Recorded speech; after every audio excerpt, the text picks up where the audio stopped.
Crazy Horse Memorial began in 1948 at the request of Lakota elders. They invited sculptor Korchak Julkovsky to tell the story of Crazy Horse on a mountain in South Dakota. Korchak is no longer with us, but his dreams live on, as does the legend of Crazy Horse, through the help of his family and through the help of generous people like you.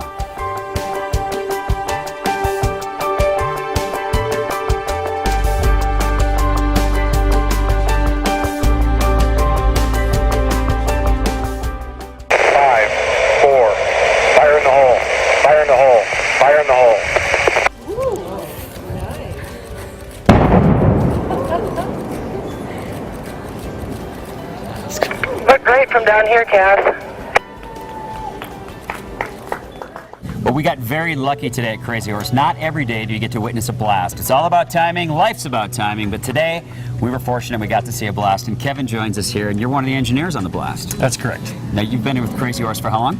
I started here in 1991 as one of the guys, hanging on a rope, carving the face up there. Okay, so today, what does it take to make a blast like that happen? It looked very successful to us. It was very successful. That moved, nearly 2,000 tons of rock off the mountain, I guess. It's a big blast. It is. Now, what does it mean for you to work on this?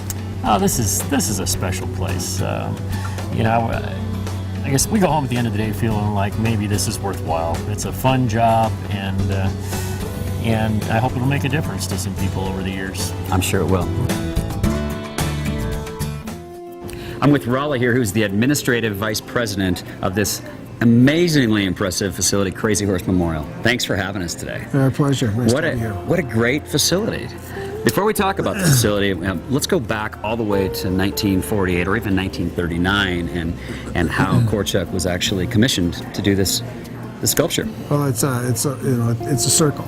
It's a circle. Korchak worked on Mount Rushmore for a short time with Guts and Borglum, but then he went back and he entered a sculpture called Paderewski in the 1939 World's Fair in New York, won first prize, and the publicity from that caught the attention of Native American elders who realized, well, here's a sculptor that a very accomplished sculptor.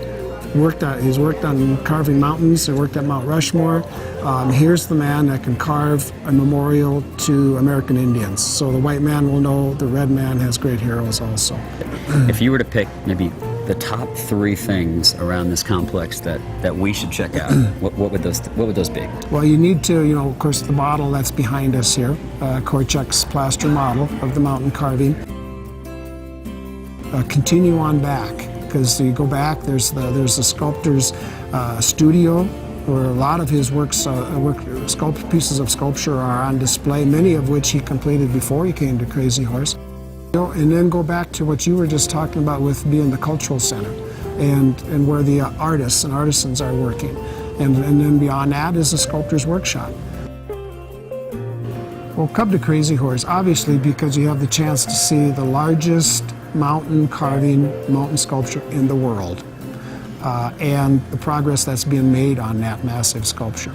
But then come to experience and take in and soak in all that is here is representative of Indian heritage and history and culture, and a chance to learn. Thank you very much. Thanks for joining us. Good to see you, John. You too.